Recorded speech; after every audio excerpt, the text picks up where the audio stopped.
Greetings, I am the Lion Clan Chief. Welcome to the Lion Clan.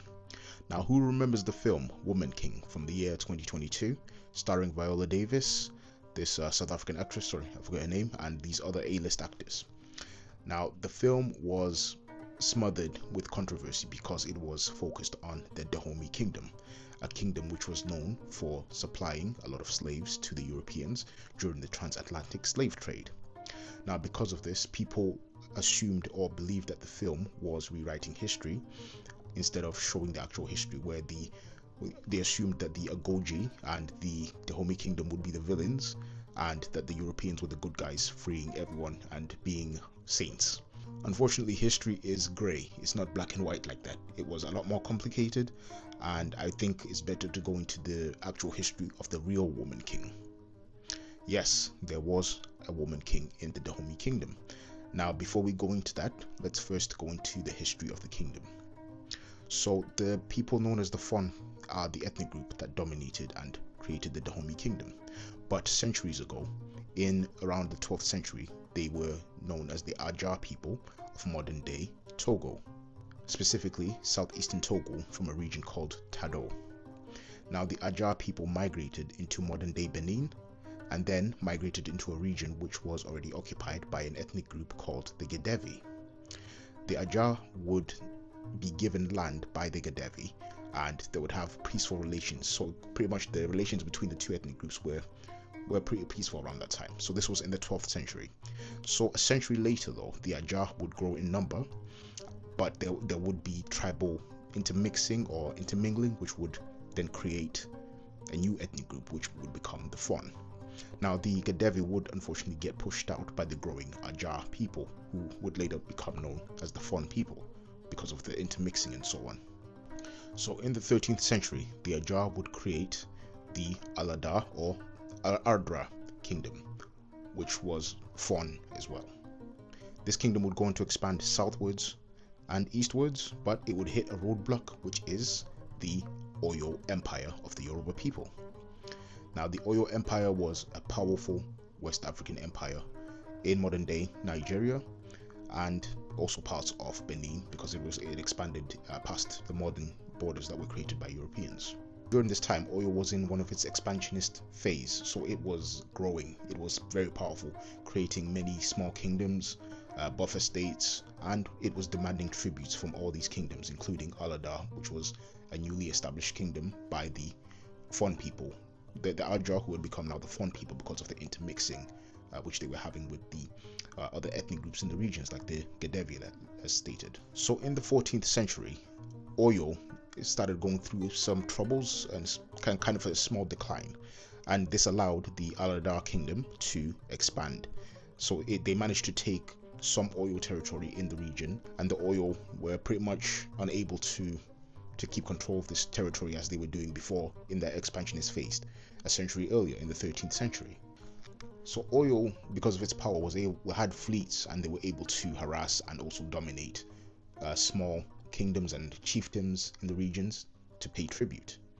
Now, yes, in regards to the fleets, Africans in West Africa had sea fleets. They used them usually for coastal trade. They didn't go out into sea too much unless they were going to fish for certain types of fish. They would usually remain on the coasts. Now, with Oyo's decline and influence in the region, it allowed for other kingdoms to grow. For example, the kingdom of Wahida or Exwida or Judah to the Europeans.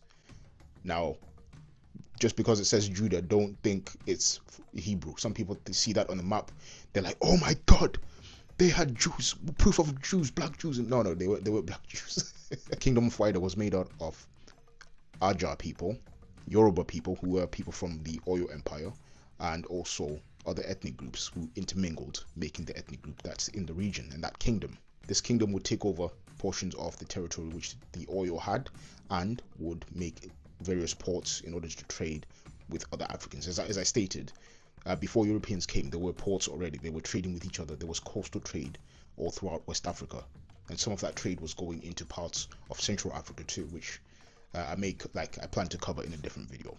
But anyway, I digress. So with the Mali Empire and the Songhai Empire in the north, during the periods, they had they had trade interactions with these huge empires, so they were given access to the trans-Saharan trade in a way because of these huge empires. Like Songhai expanded into parts of northern Nigeria, and I believe parts of northern Benin as well.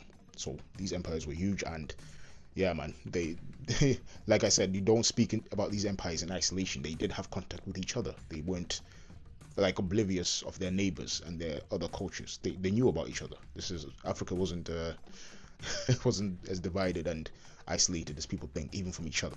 So around the 1470s, the Portuguese would come from the sea and south, and they would also broker trade relations with these kingdoms. And the Songhai and the Muslims would broker trade relations from the north. So Muslims in the north are coming down trading, and Portuguese in the south coming up trading, if that makes sense. With the new contact established by Europeans, the kingdom of Wahida would grow and expand in order to supply slaves, unfortunately. Now, the reason why Oyo was unable to do much against these smaller kingdoms was around 1535. The Oyo kingdom was struggling against the Nupe people and the Nupe culture.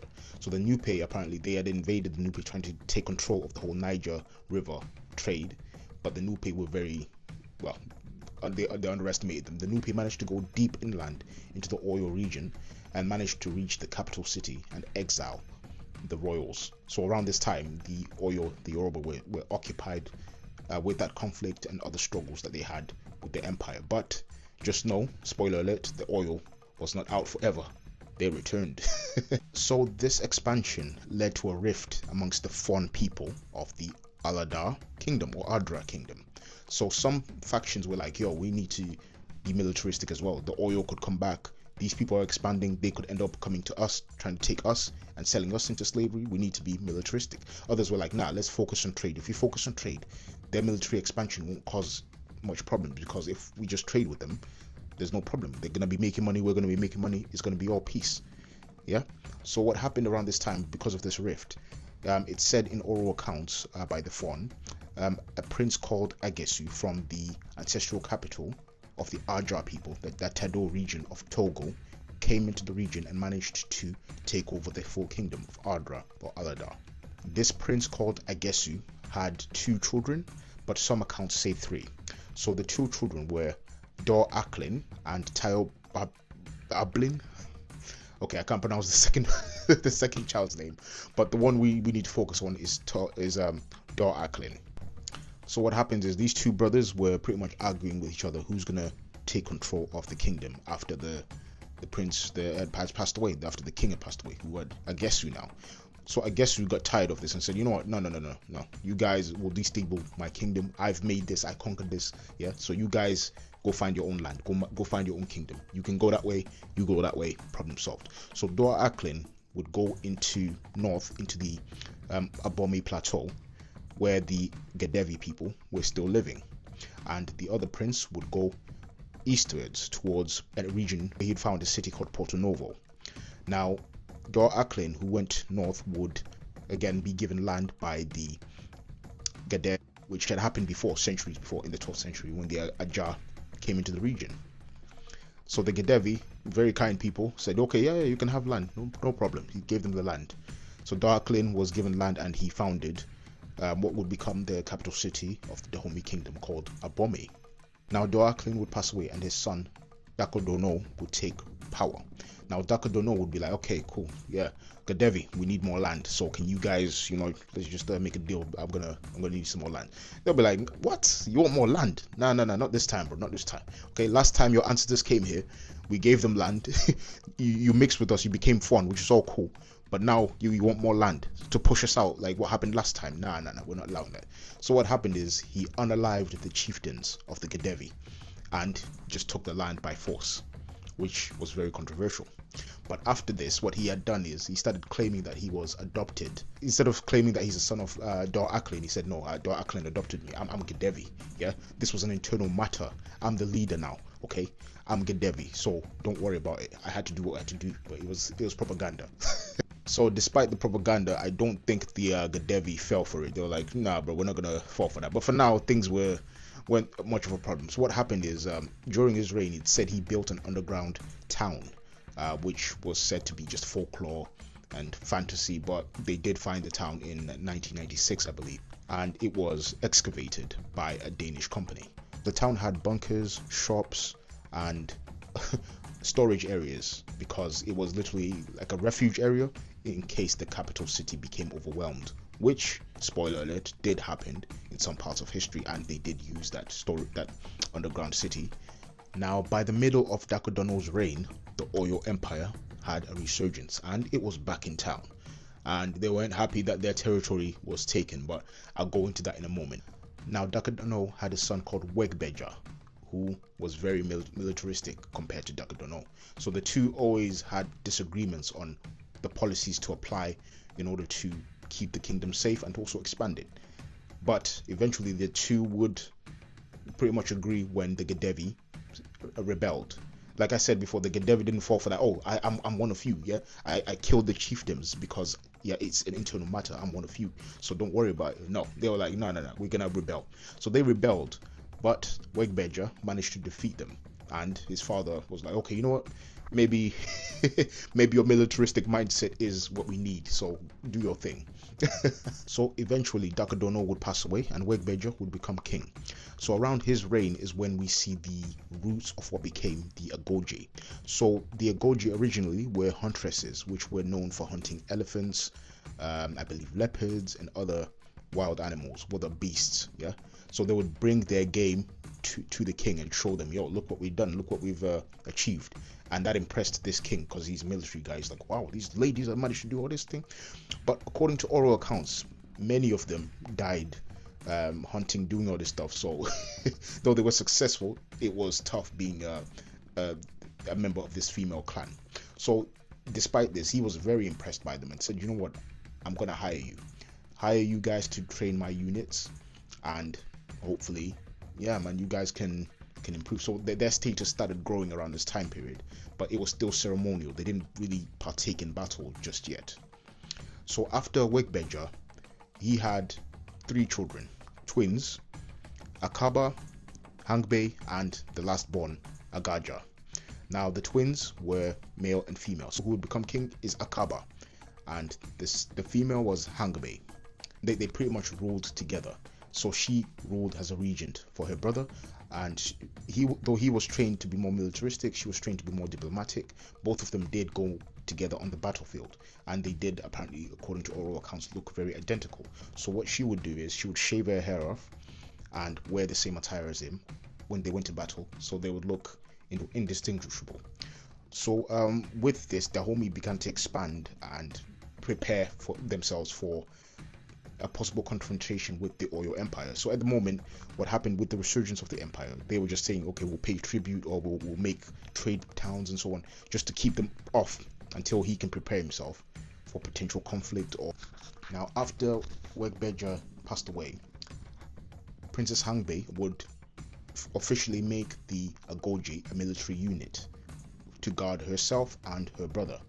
Then after this, officially the Agoge would be seen in battle for the first time during the Oweme battle.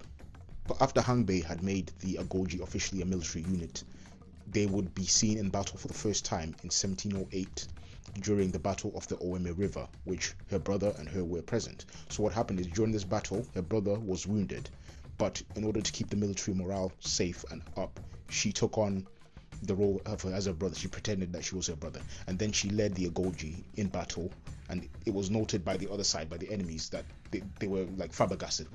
A whole unit of women attacking us, what the hell's going on? But they managed to defeat their enemies in that region, and yeah, that's the first time the Agoge were mentioned in battle. So she was pretty much a badass. She's like, yo, my brother's down, I'm going to take charge for a bit, and that's cool. So apparently King Akaba, her brother, passed away during this battle, but other accounts say no, he lived on after, and later passed away from smallpox or from poisoning. We don't quite know, unfortunately. During the reign of Akaba, because of Princess Hangbe and her brother were so close, ladies in the kingdom were elevated, because she said, you know what, the king has a regent who's female, you nobles need the same thing. So around this time, ladies were given a lot more power in controlling inventory, taxes and other stuff which the kingdom needed to be managed. So yeah, she pretty much elevated women in her kingdom, which is very impressive. Her brother eventually passed away and power was given to her. She was regent, but she did take on the title of king, thus becoming the woman king. Now, it's not known whether her reign is 3 months or 3 years. We don't quite know, unfortunately, because they did try to smother her name from history, because apparently she had her male concubines, and the nobles were like, yo, this is not right. You're queen, or you're son of the king. There's no queen. You're son of the king, and you're technically king. You can't be doing that. But she didn't care. Now you're wondering, why call her woman king? Why not just call her queen? Because in the Dahomey Kingdom there was no queen. The title which is closest to queen is chief wife, which is like Tononu, yeah, and that title is for the king's wife, not the king's sister. So that's why she's known as the woman king. That's where it all comes from.